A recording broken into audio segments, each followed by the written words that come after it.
గత వీడియోలో ఉపసమితుల గురించి నేర్చుకున్నాం కదా. సాధారణంగా గణితంలో మనం సమానమైన సంఖ్యల గురించి మాట్లాడుతుంటాం. అయితే మీరు నన్ను అడగవచ్చు, రెండు సంఖ్యలు సమానమైనట్లే రెండు సమితులు సమానం కాగలవా అని. అంటే ఒక సమితి మరొక సమితికి సమానం అవుతుందా అని. ఈ వీడియోలో ఈ విషయాన్ని గురించి చర్చిద్దాం. సమసమితులను ఇంగ్లీష్లో ఈక్వల్ సెట్స్ అంటాము. ముందుగా రెండు సమితులను తీసుకుందాం. మొదటి సమితిని ఏ అనుకుందాం. ఇది మొదటి 4 సరిసహజ సంఖ్యల సముదాయం. మొదటి 4 సరిసహజ సంఖ్యలు ఏమిటి? అవి 2, 4, 6 మరియు 8. కాబట్టి ఏను జాబితా రూపంలో ఈ విధంగా రాయవచ్చు. రెండవ సమితి బి అనేది 2 యొక్క ఘాతములలో చివరి అంకెల సముదాయం. ఇక్కడ ఘాతాంకము n ఒక సహజ సంఖ్య కావాలి. ముందుగా 2 యొక్క మొదటి కొన్ని ఘాతాలను తీసుకొని చూద్దాము. ఈ ఘాతాలన్నింటిలో చివరి అంకెలు ఏమి ఉన్నాయి? అవి 2, 4, 8 మరియు 6. మనం మరిన్ని ఘాతాలను తీసుకున్నా కూడా చివరిలో ఉన్న అంకెలు ఇదే నమూనాన్ని అనుసరిస్తాయి. కాబట్టి జాబితా రూపంలో బి ఈ సమితి అవుతుంది. ఈ రెండు సమితుల్లో మూలకాలు ఒకే క్రమంలో లేనప్పటికీ ఈ రెండు సమితులు సమానము. ఎందుకంటే వాటిలోని మూలకాలు సమానం కాబట్టి. సమితులు ఏ మరియు బిలు సమానం కాబట్టి ఏ ఈజ్ ఈక్వల్ టు బి అని రాస్తాము. ఇక్కడ మనకు కొన్ని సమితులు ఉన్నాయి. వీటిలో ఏవి సమసమితిలో నిర్ణయిద్దాం. ముందుగా వీడియోను కొద్దిసేపు ఆఫ్ చేసి సమాన సమితులు ఉన్నాయేమో కనుక్కోవడానికి ప్రయత్నించండి. ముందుగా సమితి ఏను మిగతా సమితులతో పోల్చి చూద్దాం. సమితి సి కొంతవరకు సమితి ఏకు సమానం అనిపిస్తోంది. అయితే సమితి సిలో ఉన్న మూలకం 14 సమితి ఏలో లేదు. అలాగే ఏలో ఉన్న మూలకం 2 సమితి సిలో లేదు. ఇవి రెండు సమానం కావు. ఇప్పుడు సమితి బి ఏ సమితికి సమానం అవుతుందో పరిశీలించండి. సమితులు బి మరియు డీలలో ఒకే మూలకాలు ఉన్నాయి. మూలకాలు ఒకే క్రమంలో లేనప్పటికీ ఈ రెండు సమితులు సమానం. వేరొక జత సమసమితులు ఉన్నాయేమో చూద్దాం. పరిశీలిస్తే ఈ మరియు జీలు సమానము. ఎందుకంటే అవి రెండు 1 మరియు -1లను కలిగి ఉన్నాయి. ఇంకా ఏమైనా సమసమితులు ఉన్నాయేమో చూడండి. ఇంకేమీ లేవు. ఇప్పుడు మనం మరిన్ని జతల సమితులను తీసుకొని అవి సమసమితిలో కావో చూద్దాం. ఇక్కడ మొదటి సమితి ఏ ఎలాయ్ అనే పదంలోని అక్షరాల సముదాయం. ఇందులో ఏమి అక్షరాలు ఉన్నాయి? అవి ఏ, ఎల్, ఓ మరియు వై. కాబట్టి అవి సమితి ఏలోని మూలకాలు. అలాగే రెండవ సమితి అనేది లాయల్ అనే పదంలోని అక్షరాల సముదాయము. స్పష్టంగా బిలో ఎల్, ఓ, వై మరియు ఏ ఉంటాయి. ఈ రెండు సమితులను గమనించండి. అవి సమానం అవుతున్నాయా? అవి ఒకే మూలకాలను కలిగి ఉన్నాయి కాబట్టి అవి సమానము. ఇప్పటి వరకు సమసమితులను ఎలా నిర్ణయిస్తున్నామో గమనిస్తే సమితిలోని మూలకాలు ఏ క్రమంలో రాశామన్న దానికి ప్రాధాన్యత లేదు.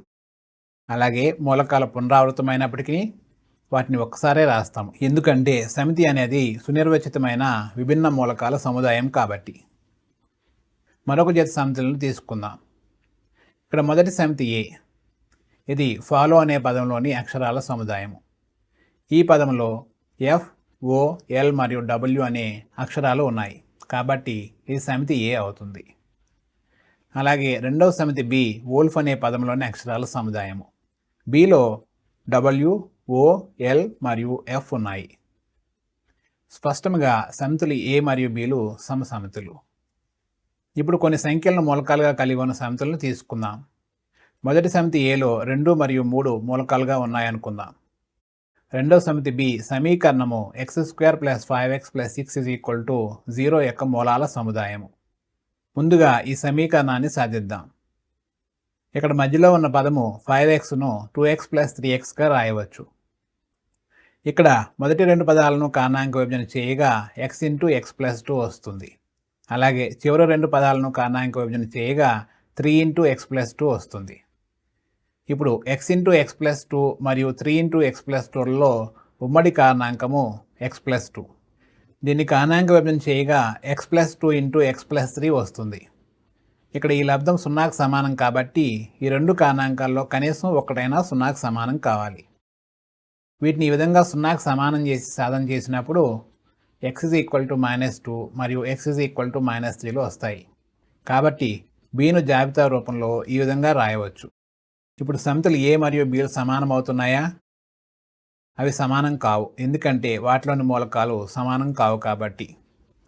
ఏ మరియు బిలు సమానం కాదన్న విషయాన్ని ఈ విధంగా సూచిస్తాము. దీన్ని A is not equal to B అని చదువుతాము. ఇక్కడ సమితి ఏ x-5 యొక్క మూలాల సముదాయము. ఈ సమీకరణాన్ని సాధిస్తే మనకు x=5 వస్తుంది. కాబట్టి సమితి ఏలో ఒకే ఒక మూలకము 5 ఉంటుంది. అలాగే సమితి బిను x²25 అనే సమీకరణం యొక్క మూలాల సముదాయంగా తీసుకుందాం. ఈ సమీకరణాన్ని సాధించగా x ఈ విధంగా -5 మరియు 5లకు సమానం అవుతుంది. కాబట్టి సమితి బిలో ఈ రెండు మూలకాలు ఉన్నాయి. ఇప్పుడు సమితులు ఏ మరియు బిలను పరిశీలించండి. అవి సమానం అవుతున్నాయా? సమితి బిలో -5 అదనంగా ఉంది, అది ఏలో లేదు, కాబట్టి ఏ మరియు బిలు సమానం కావు. ఇక్కడ సమితి ఏను x-5 యొక్క మూలాల సముదాయంగా తీసుకుందాం. ఈ సమీకరణాన్ని సాధిస్తే x=5 వస్తుందని మనకు తెలుసు.